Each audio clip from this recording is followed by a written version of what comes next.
साथियों नमस्कार। आज मैं बहुत ही गंभीर विषय को लेकर आपके सामने उपस्थित हुआ हूं। विगत दिनों से हमारी पत्रकारिता बड़ी ही ऊहापोह वाली स्थिति में चल रही है। हम तय नहीं कर पा रहे हैं कि हमें करना क्या है। हमारा कार्य एक तरह से दिशाहीनसा हो गया है।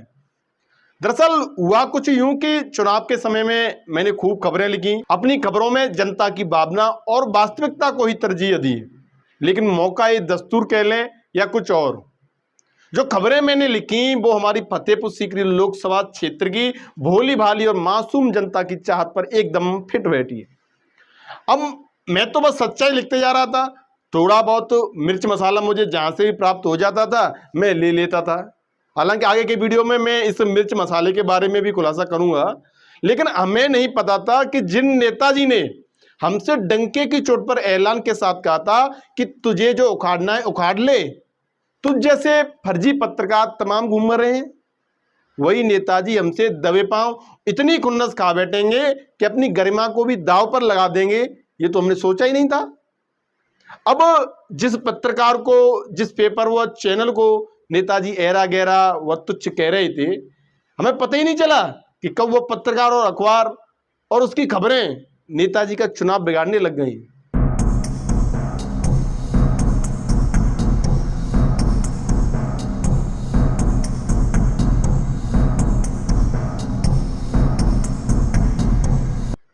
हमारे साथ अच्छा ये हुआ कि जो भी कुछ था, हमें जो हौसला दे रहा था, उस समय ताकत दे रहा था, वो जनता की हौसला अफजाई थी, जनता का आशीर्वाद हमें ताकत दे रहा था।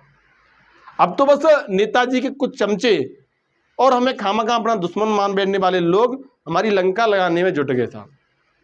कोई प्रशासन से दबाव डलवा रहा है, तो कोई पुलिस से, कोई गीदड़ बबगियां दिलवा रहा है, तो कोई हमारा समूल नाश करने की बात कर रहा है। अब खैर जैसे तैसे हमने इतने सारे दबाव और मानसिक तनाव को झेलते हुए अंत समय तक अपनी पत्रकारिता को जीवित रखा। 7 मई को वोट पड़ गए। हमने थोड़ा राहत की सांस ली कि खैर अब जो भी हुआ सो हुआ, अब जिसका जैसा कर्म भाग्य होगा, जो होगा सो होगा, हमें क्या लेना देना।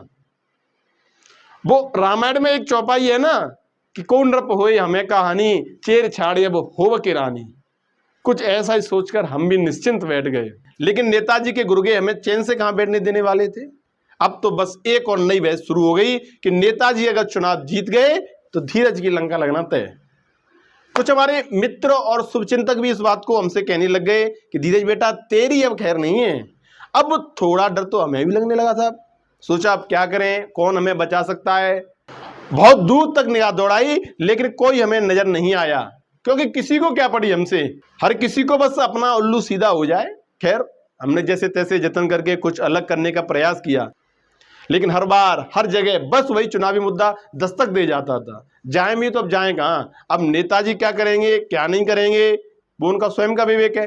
अभी तो चुनाव परिणाम भी नहीं आए हैं, लेकिन कुछ दिनों से हवा थोड़ा नेताजी की तरफ चल रही है साहब।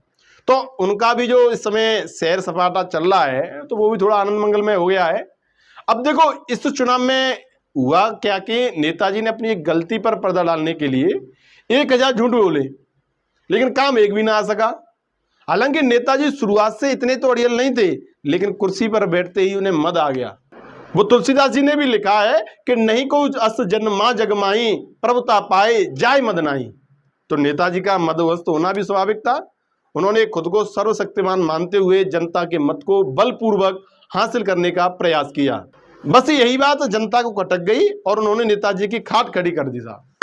भाग्य किसी का साथ देगा या नहीं देगा, परिणाम क्या होगा, ये सब बात की बात है, लेकिन चुनाव दिलचस्प हुआ, बेहद ही रोचक हुआ।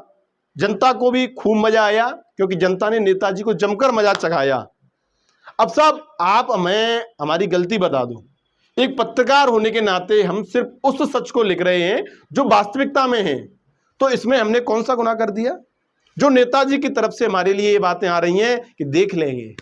अच्छा वैसे तो आग लगी ही हुई थी, लेकिन कुछ नेताजी के बर्ताव ने उसमें घी और डाल दिया, तो हमारा भी जो जोश था वो 7वें आसमान पर पहुंच गया और लगा दी एक से एक सॉलिड खबर की लाइन। आपने खबरें पढ़ी होंगी साथियों। अब आगे के वीडियो में मैं आपको बताऊंगा कि नेताजी ने मेरे साथ क्यों बुरा बर्ताव किया, मैंने कौन सी उनकी भैंस खोल ली थी जो उनके चमचे शेर बनकर मेरे ऊपर गुर्रा रहे हैं।